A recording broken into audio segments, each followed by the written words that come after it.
Smells of horse shit. Smells strongly of horse shit.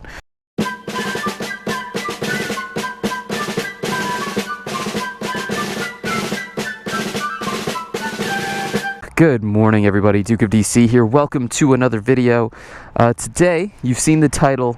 I am going to be talking about my best bike.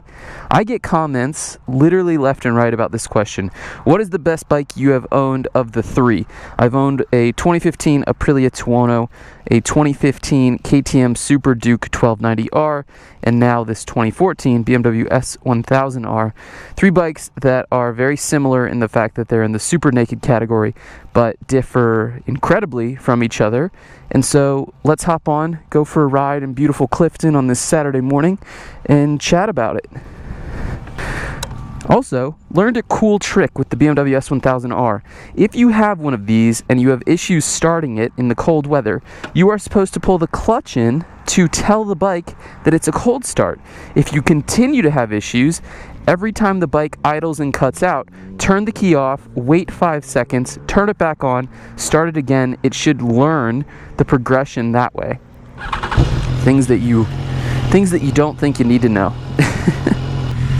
I will admit, kids are quite possibly the #1 fan of motorcycles on the road. Yesterday, I was leaving the gym, and this little girl was like running up to the bike, and I was like, "You can sit on it if you ask your dad nicely." She was all about it. She didn't want to leave. Cutest thing. So the best bike I've ever owned. I'm here in beautiful Clifton to talk about the best bike I have ever owned. Now, it's not that easy. So really, I want to talk about the difference between the three that I have owned. So I've owned a 2015 Aprilia Tuono V4R. Now, mind you, this was the, I think, 999cc, the sub 1000cc V4R. The new one, the newest Aprilia Tuono, RR and RF, are both 1100cc bikes. And a lot of what I'm going to say has changed since me owning that motorcycle. If you are talking about all 2018 models of the three bikes that we're discussing today, they become so similar in their technology and creature comforts that the question becomes much more driven on character, engine characteristics, and then just kind of looks and who you want to go to as a manufacturer in terms of reliability, maybe what's it called, dealership support. There's all sorts of different questions. That person honk at me? Bitch! Yeah, so, like I was saying, the 2018 models of these motorcycles have become very, very similar to each other. Whereas in 2014, 2015, when the model years that I've owned were coming out, they were still pretty different bikes. The super naked category was really just coming into its own in about 2014, with the S1000R coming out, with the original Tuono being out on the market, things like the Ducati Monster having been on the market for such a long time, but then needing to step up its game. So let's start at the very beginning though, the Tuono V4R. I owned that bike for a little bit over a year, put just under 10,000 miles on it, and to me, that motorcycle had the biggest emotional connection. It was the first new thing that I ever purchased. I had been working for a few years out of college, I had saved up a bunch of money, and I told myself that if I got to this threshold, I would celebrate by buying whatever motorcycle I wanted. And at the time, all I ever wanted was an Aprilia Tuono. I was in love with the V4. I was in love with the Italian unique nature of the bike. For me, owning a motorcycle that everyone can get is like the least sexy thing. And case in point, a lot of people own the S1000R, but we will get to that because there is definitely a turning point where a lot of people owning one thing probably means that the product is a really good product. Anyway, I had the V4R for a year. I absolutely adored the bike. The power delivery was insane. It had an incredible low end and yet still a really incredible top end. That's what you get when you have a really torquey V4 that can still do a lot of the things that this inline 4 S1000R can do on the top end, being such a high revving, higher up in the rev range focused motorcycle. The things that I didn't really like about the V4R, in fact, those are probably the things that I'll discuss on this video. The heat was a huge issue on that bike. Italian motorcycles are known to be a little bit finicky, and that Tuono was no different from that, right? When that bike would get really, really hot, it would cut off and then it wouldn't start back up again. That happened to me a couple times in traffic. There's videos out there of me riding it and it just dying on the middle of 495 on like a really hot summer day. I would have to push it over to the side on the shoulder, wait for it to cool down and pray, and then just start it back up. And huge issue for me. The other thing was comfort. That bike for a super naked was probably one of the least comfortable motorcycles I've ridden. Much more aggressive than things like the S1000R and the Super Duke. It had a higher seat, a bit of a stiffer angle for you. You were a little bit more pushed forward onto the handlebars. It definitely resembled its older brother RS V4 more than this bike resembles the S1000R, or much more than the Super Duke resembles the RC8, which it's not really based off of at all, but just to use this comparison's sake. Welcome to Clifton. We'll be good here. Last place you'd want to be bad. Yeah, the comfort and the seating position, and then at the time, and this is no fault of the bike so much as just circumstance of the time that I owned it, it did not have the same technological features as the BMW S1000R of a similar year would, but it did have almost a little bit more features than the Super Duke R. All in all, it was a fantastic bike, but it definitely served a very unique purpose in that it was a very unique motorcycle. I bought it because it was unique. I loved it because nobody had Aprilia Tuonos at the time. Their dealership support system was poor or non-existent, to say the least. That has changed. Lamoto is an incredible dealership in the Washington area. They provide really competitive prices to what you would see at just your normal motorcycle repair shop that is not associated with a brand.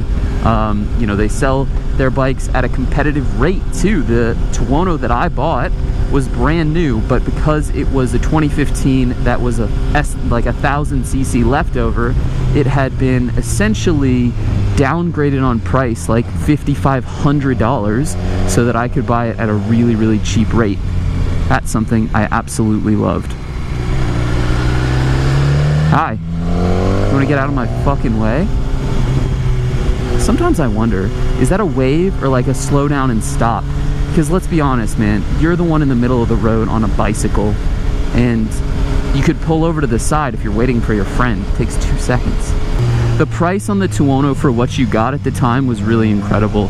I would say it was maybe one of the best deals that I had the ability to get at that time for a new bike of that kind of caliber. I mean, that's a premium motorcycle, a Tuono. It wasn't like going out and buying something like, I had been looking at the FZ07s. Now, of course, that's in a whole different category. Not only is it a less expensive bike, but it's a far less powerful, far less advanced, and far less desirable motorcycle. At the time, though, it was pretty desirable. Front wheel up just a little bit right there. It's hard not to. It's such a fun little hill. So that's the Tuono. The Tuono was an awesome bike, and I used it for everything. I used it for longer distance, full ride days where you're on the bike for 8 hours. I used it daily for commuting in rain, in cold conditions, in the hottest days of summer. Even with the kind of unique nature and the poo-poo heat issues, it was still a very reliable machine for an Italian sport bike that would be inherently unreliable. I had no major issues with it. I never had to take it in to the dealership to have anything repaired, so to speak. I did crash the bike, which sucked, and that was a fault of road conditions and probably a very novice rider on a very powerful bike. A lot of people asked me back then, why didn't traction control kick in when I hit that gravel? There is a certain degree where traction control is going to help you, and then there's one where it's just not going to do shit. Well, I came into the situation where it was far too gone for traction control to save me.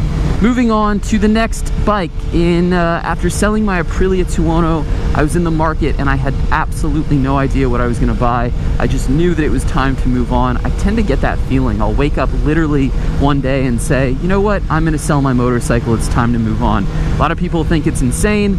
I don't disagree, but maybe I'm just insane. I think it provides a nice variety of life. So for a month or two, maybe even longer than that, I can't even remember specifics, I was looking for a motorcycle that would quote-unquote replace my Aprilia Tuono in my heart. And that was a really hard thing to do because, like I said, I had an emotional connection. So I was being really picky at the time. I was looking at everything from this bike to adventure bikes. I was thinking about going with something like a Triumph Street Triple, Speed Triple, or even the Thruxton R was coming out at the time. And then I get a phone call from Lamoto, and they tell me that they have a 2015 KTM 1290 Super Duke R that had just been brought in for a trade-in. Now, that bike was incredibly difficult to get your hands on at the time. Test rides were not happening at KTM dealerships for me. I had asked, first off, there are very few KTM dealerships near me. There's one in Frederick, Maryland. Those guys are really cool, but other than that, I have realized that the KTM sellers here, they're not technically like full-on KTM dealers, are dicks. They just wouldn't give me the time of day, blah blah blah. So I was over the top about riding it. Super Duke on a Duke, match made in heaven. I get my way over to Aprilia or Lamoto. I test ride the bike, and within 24 hours, I was at the bank writing them a check for what they wanted. They could have asked me for the moon, and I would have done everything in my power to get it. That motorcycle moved me in a way that nothing had before.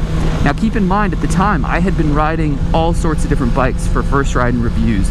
I'd been on all the top dogs, Super Sport and Super Naked, other than this one.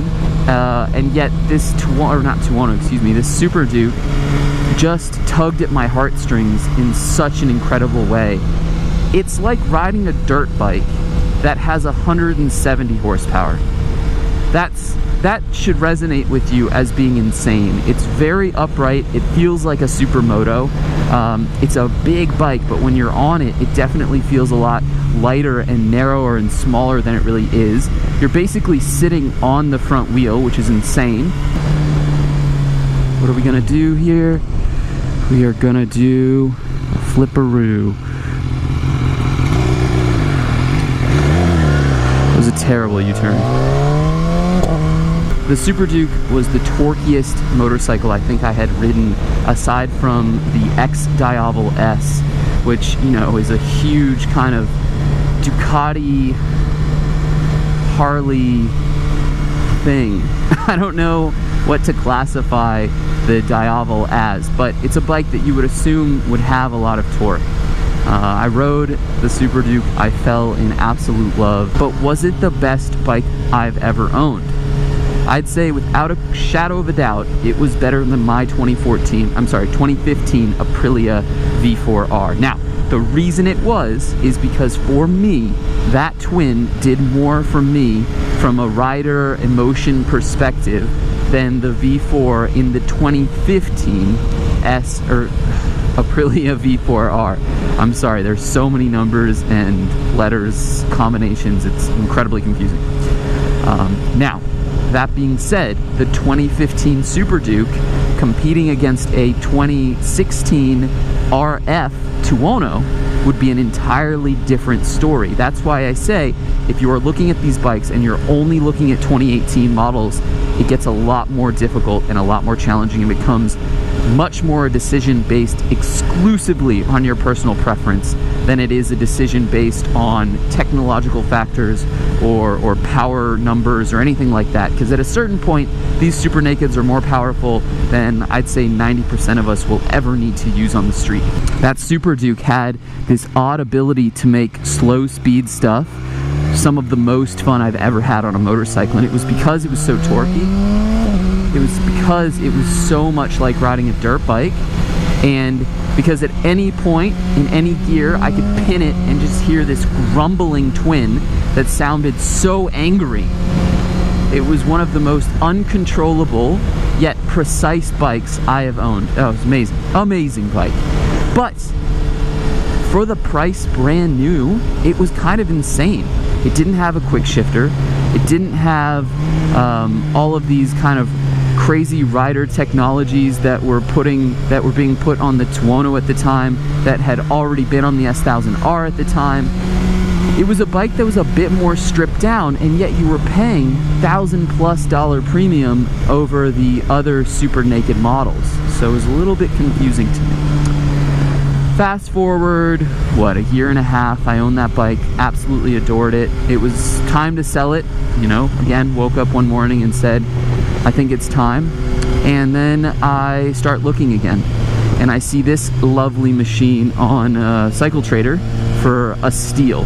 Absolutely ridiculous price, couldn't have been happier with it. Roads here are so poop. I go down to Fredericksburg, Maryland, Fredericksburg, Virginia, to pick it up from the gentleman selling it. I do my due diligence, I check the VIN, I check with BMW for any warranty stuff or recalls to make sure that the service history is intact, because it had all been done at BMW dealerships, which is great because it had an electronic breadcrumb trail that I could go check.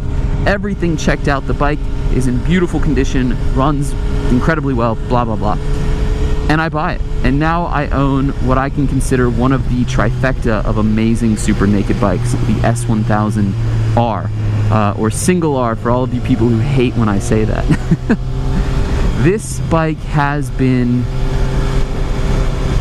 a bit of a roller coaster for me.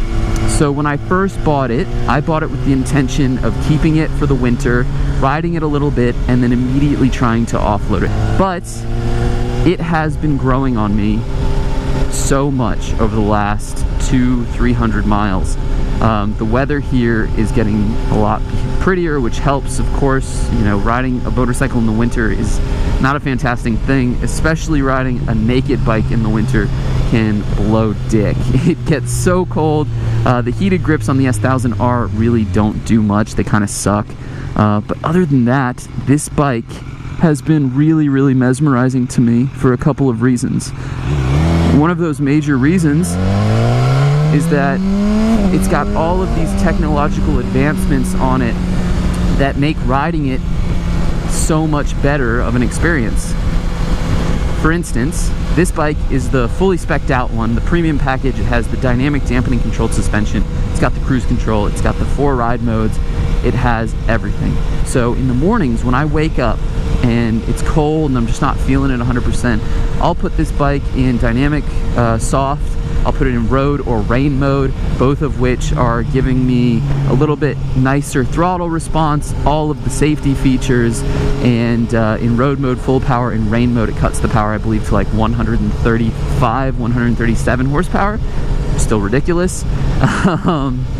But it becomes a much more docile, much more commuter friendly, sitting in a little bit of traffic and then just putting along on the highway motorcycle. Whereas on the way home, if I'm really feeling it, it's been like a long day, I want to let out some aggression or just some pent up frustration, I put it in dynamic mode, I put the suspension in firm mode, and I have what I can truly say is a different bike.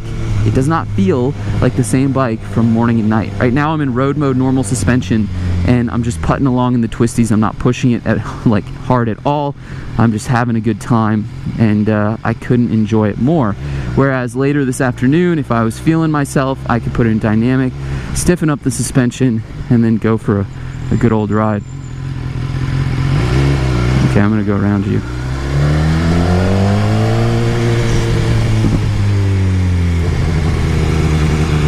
Go this way. We're back in Clifton. Motorcycles are everywhere.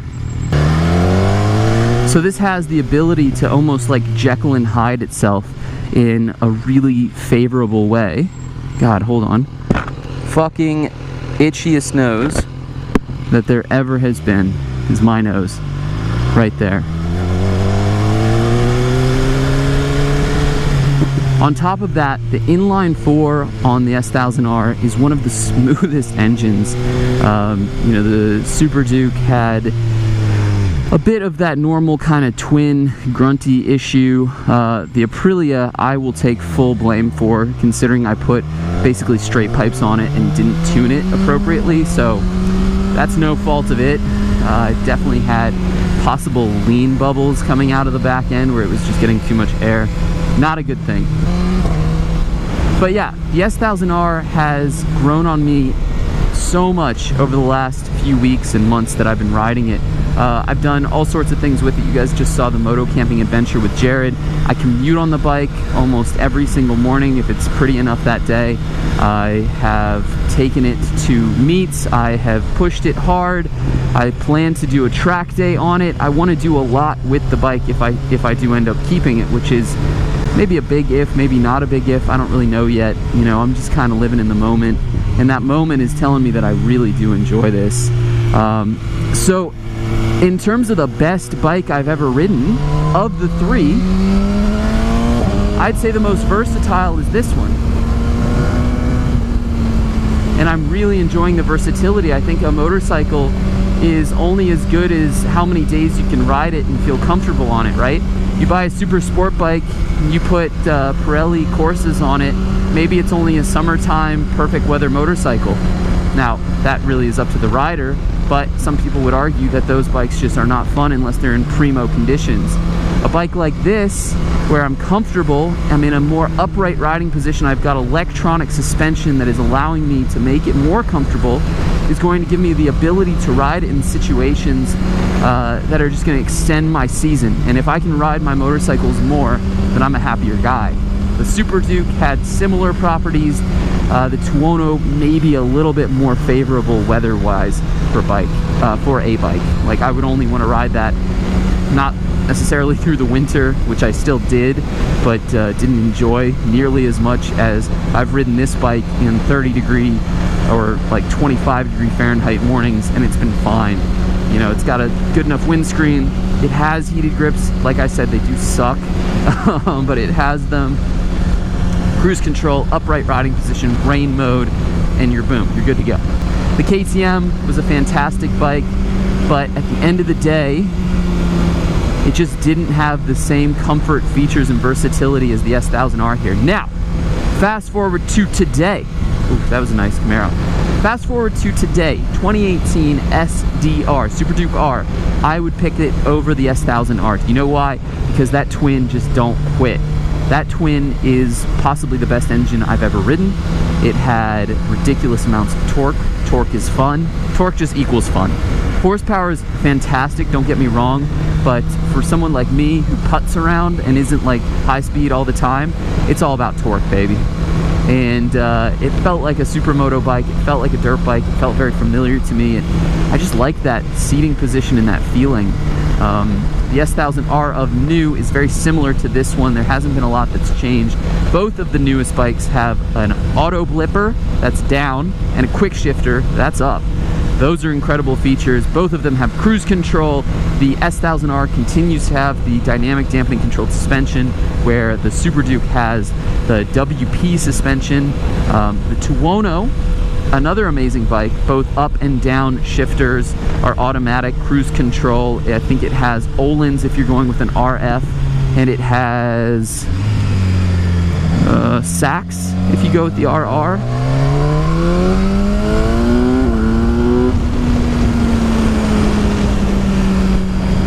God, this bike gets after it. See, that's what I love. I love.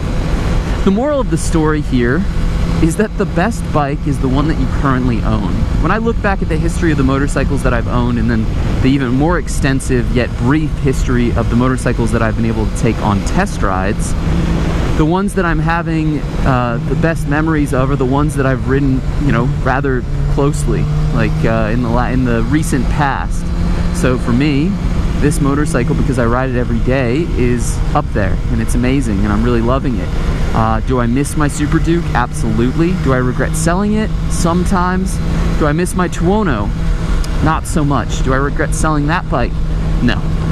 Now, if I had a newer Tuono with more technology, I would absolutely probably feel different. They have done so much to that motorcycle to make it better. Whereas this one has just been great from beginning to where it's at now.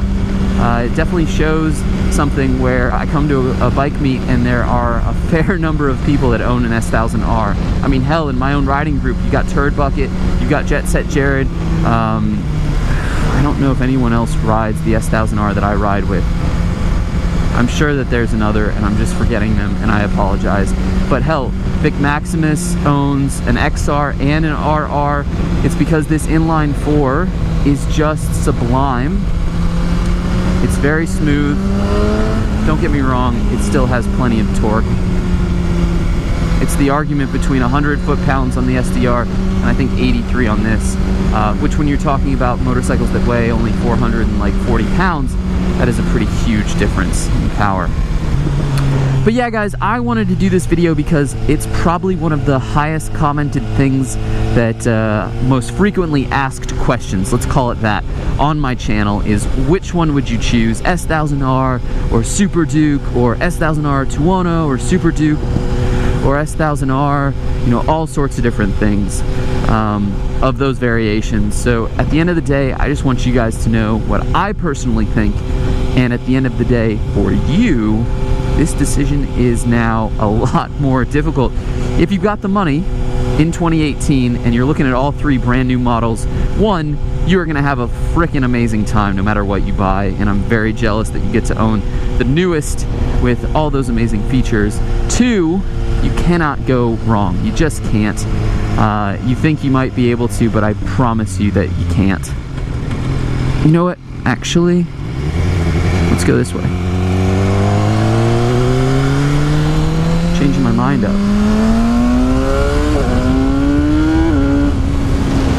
And that just pushes hard.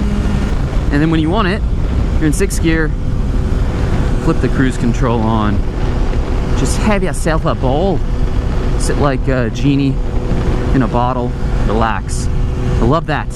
Alright guys, so I hope you enjoyed this video. I know that some people will disagree with me, but that's okay. This is my opinion. Your opinion matters to you and whomever you want it to matter to. It's a terrible way to say that, but regardless, that's just the information that I can give you from years of ownership and tens of thousands of miles on the three different bikes that I'm talking about. I guess I haven't ridden tens of thousands of miles on this one, but I do have a pretty great relationship with it. I have been on a lot of different years of this bike. I've ridden it for a few different test rides, and now of course I've owned it for the last 6 to 8 months and put over maybe 1,400 miles on it. If you like this video, hit that thumbs up button. It helps me out, lets me know I'm doing something right. Subscribe if you are new to the channel. I'm trying to put out content more frequently. I know that I went through a bit of a winter hiatus. Everyone seems to be happy that I'm back from hibernation, and that includes me. Skirt, skirt! And as always, I'll see you in the next one. Peace! Avoid the dumb way. I think this is the smart way. The mission to get chain oil has begun. So welcome to another video.